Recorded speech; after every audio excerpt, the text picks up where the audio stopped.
Hello, I'm Dr. Jack Hinderman. And I'm Dr. Jenny Leist. And we're your family's chiropractor in Dubuque, Iowa. And today's special message is going to be about stress again. We're going to talk about stress in a different domain. We're going to talk about physical stress. So remember, we have physical, chemical, emotional stress. So thoughts, traumas, toxins, that's what causes our bodies to not be well. That's what we have to adapt to. Okay, that's what our bodies have to put up with. So when we look at physical stress, or often called traumas, right? Yep. We can look at acute traumas. Some examples of that would be like birth trauma, car accidents, falling on the ice, injuring yourself shoveling snow or doing a sport, weekend warrior type stuff. You know, injuries, Spartacus, or working out too hard while you're not prepared. Yes. Spartacus is a great workout, by the way. So when we look at the injuries on an acute realm, where that would fall into, you know, chiropractic management of that is basically you have this stress on your body. Your body's not able to adapt to it, and then boom, you have a misalignment. So you actually have a physicality causing the misalignment, right? When we look at more common stresses, don't get me wrong, traumas are common, right?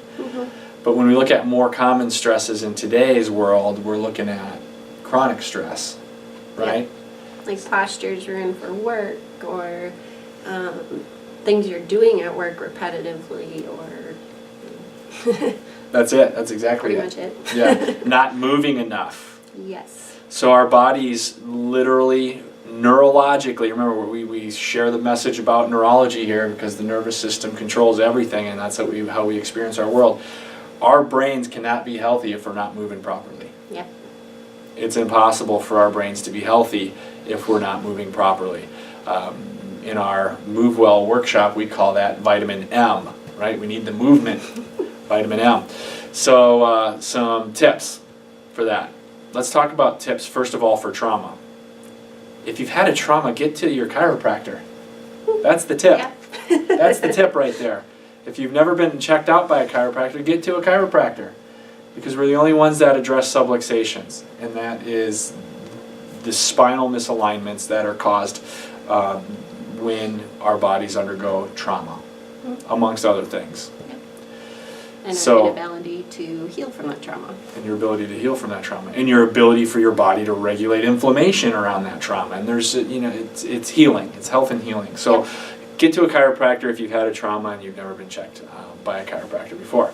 We'll be able to tell you whether or not we can help you. And I can tell you a lot of times if it's like a fracture or something, probably can't help you with that fracture necessarily. But people with fractures need chiropractic care too a lot of times. Yep. So really it depends on what we have going on. So again, trauma, get to a chiropractor. Now, a health tip in terms of movement. So we sit all day, right? So you can literally get 0 exercise in a day. I saw something where a person, they said that the average person in the United States sits 23.5 hours a day or is laying down. The most they move is to go to the bathroom or to the fridge. Or to the refrigerator. I know. It's insane. So look at it. We can you know, wake up out of bed in the morning. We go out get in the shower. Unless you've got a really long shower. I mean, then you could be standing for a while. So you get up, you take a shower, you hop in your car, you drive through the drive-through, right? So you can actually get food without ever having to move. That's true. You can get food without ever having to move. It just kind of lands on your lap. And then you get to the office and you take, you know, your 30, 40 steps to the elevator up to sit in your office chair. And then you sit in your office chair all day, getting up only for bathroom breaks and maybe coffee or lunch break. Unless it's delivered to you.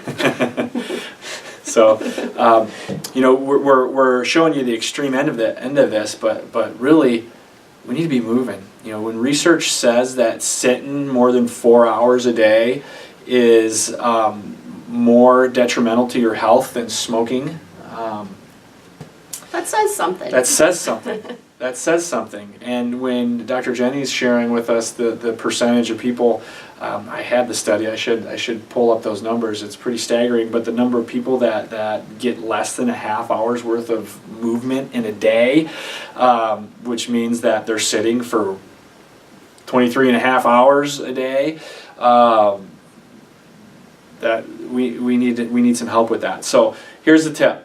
If you're doing a lot of sitting and moving, you don't need a gym membership to get movement. You don't. You just need to move. So it can be as simple as sitting down on a chair and standing up, sitting down on a chair and standing up. Or if you like going for walks with your loved ones, just try to find something that moves you. And if it gets you breathing heavy and panting and sweating, then that's good enough. That's good enough. That's a good place to start. So wake up every day, get some movement. I'm Dr. Jack Hinderman. And I'm Dr. Jenny Leist. And feel free to connect with us on Facebook, YouTube, or call our office at 563-556-6921 if you have any questions. We look forward to connecting with you soon.